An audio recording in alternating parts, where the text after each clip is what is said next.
Deux Chroniques, chapitre 32. Après ces choses et ces actes de fidélité, parut Sanchérib, roi d'Assyrie, qui pénétra en Juda et assiégea les villes fortes, dans l'intention de s'en emparer.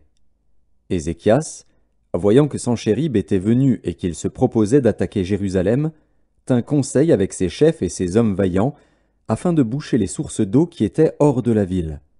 Et ils furent de son avis. Une foule de gens se rassemblèrent, et ils bouchèrent toutes les sources et le ruisseau qui coule au milieu de la contrée. Pourquoi, disaient-ils, les rois d'Assyrie trouveraient-ils à leur arrivée des eaux en abondance? Ézéchias prit courage. Il reconstruisit la muraille qui était en ruine et l'éleva jusqu'autour, bâtit un autre mur en dehors, fortifia Mio dans la cité de David et prépara une quantité d'armes et de boucliers. Il donna des chefs militaires au peuple et les réunit auprès de lui sur la place de la porte de la ville. S'adressant à leur cœur, il dit : « Fortifiez-vous et ayez du courage. Ne craignez point et ne soyez point effrayés devant le roi d'Assyrie et devant toute la multitude qui est avec lui. Car avec nous il y a plus qu'avec lui.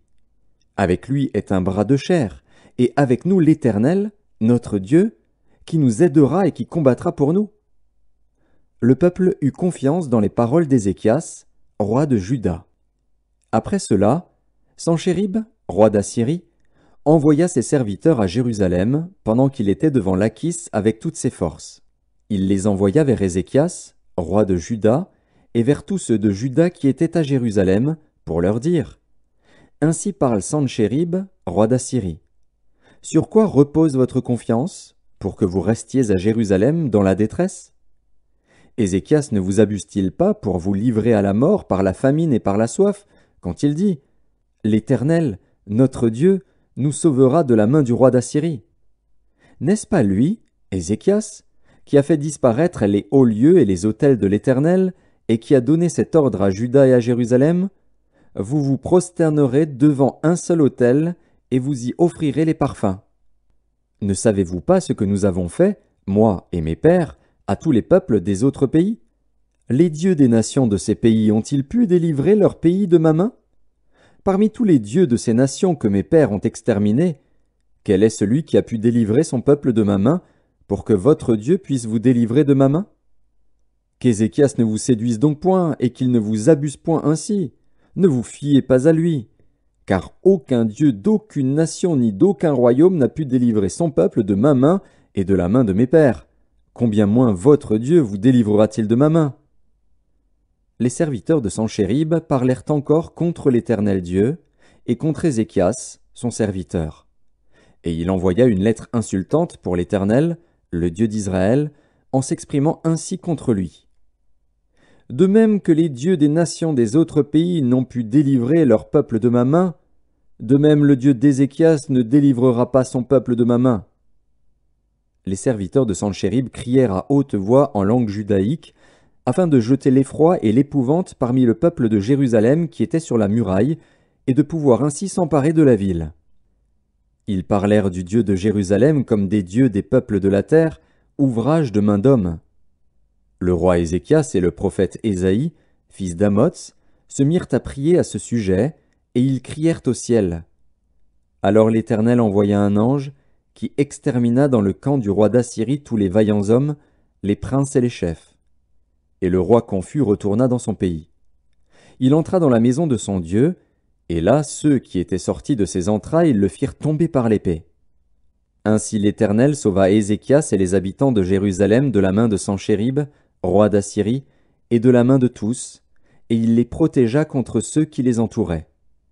Beaucoup de gens apportèrent dans Jérusalem des offrandes à l'Éternel, et de riches présents à Ézéchias, roi de Juda, qui depuis lors fut élevé aux yeux de toutes les nations. En ce temps-là, Ézéchias fut malade à la mort.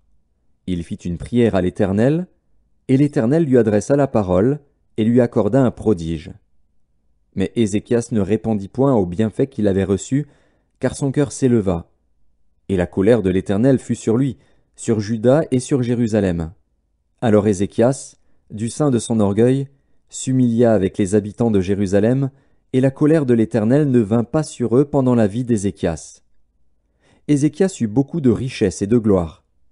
Il se fit des trésors d'argent, d'or, de pierres précieuses, d'aromates, de boucliers et de tous les objets qu'on peut désirer. Des magasins pour les produits en blé, en mou et en huile, des crèches pour toute espèce de bétail et des étables pour les troupeaux. Il se bâtit des villes, et il eut en abondance des troupeaux de menu et de gros bétail, car Dieu lui avait donné des biens considérables. Ce fut aussi lui, Ézéchias, qui boucha l'issue supérieure des eaux de Gihon, et les conduisit en bas vers l'occident de la cité de David. Ézéchias réussit dans toutes ses entreprises.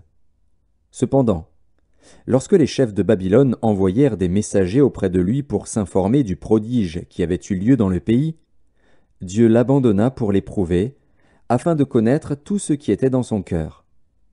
Le reste des actions d'Ézéchias et ses œuvres de piété, cela est écrit dans la vision du prophète Ésaïe, fils d'Amoz, dans le livre des rois de Juda et d'Israël. Ézéchias se coucha avec ses pères, et on l'enterra dans le lieu le plus élevé des sépulcres des fils de David. Tout Juda et les habitants de Jérusalem lui rendirent honneur à sa mort. Et Manassé, son fils, régna à sa place.